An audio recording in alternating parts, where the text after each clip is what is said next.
প্রতিশোধের রাজনীতির অবস্থান থেকে অনেকে বলেছেন আপনারা মাফ করে দিচ্ছেন কেন, তাহলে যারা পারপিট্রেটর তারা তো তাদের পাওনাটা পেল না। আপনি কোনটা চাচ্ছেন মানুষের জন্য? আপনি কি তার ধ্বংস চাচ্ছেন না তার সংশোধন চাচ্ছেন? যদি ধ্বংস চান তাকে নিয়ে যান যেখানে ইচ্ছা, আপনি টেনে নিয়ে যান। আর তার যদি আপনি সংশোধন চান এবং একটা সংশোধিত হাত হিসাবে তিনিও সমাজে কোনো অবদান রাখুন সেটা যদি চান, তাহলে তাকে সংশোধনের জন্য জায়গাটা তৈরি করে দিতে হবে। ওই জায়গায় হিংসার কোনো জায়গা নেই, এখানে উদারতার প্রশ্ন।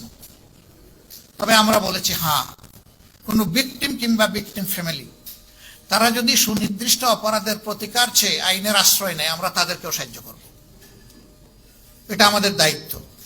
কিন্তু দল হিসাবে আমাদের উপরে যা করা হয়েছে, এই জুলুম শব্দ বলতে আমার কষ্ট লাগে, যা করা হয়েছে আমরা আল্লাহর রাস্তায় তা ক্ষমা করে দিলাম। দল হিসাবে আমরা কোনো প্রতিশোধ নেব না। তবে এটা আশা করব যারাই রাজনীতি করবেন তাদের জন্য আল্লাহ একটা রাজকীয় মন দেন,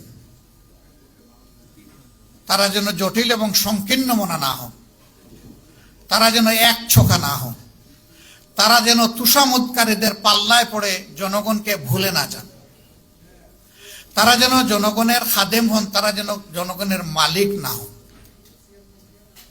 এই মানসিকতা নিয়ে যেন রাজনীতিতে সবাই আগায় আসে। আদর্শ ডেমোক্রেসির বিউটি হচ্ছে যার যার আদর্শ মেলে ধরবে, জনগণ এখান থেকে চুজ এন্ড পিক করবে, পছন্দ করবে, গ্রহণ করবে। কারো উপর কোনো কিছু চাপিয়ে দেওয়া যাবে না। ওরে নির্মূল করো, ওরে ধ্বংস করো, ওরে মাটির নিচে পাতালপুরিতে পাঠিয়ে দাও, এগুলা রাজনীতির ভাষা নয় এবং এগুলো রাজনীতি নয়, এগুলা নোংরামি রাজনীতির নামে। এগুলা বন্ধ হওয়া উচিত।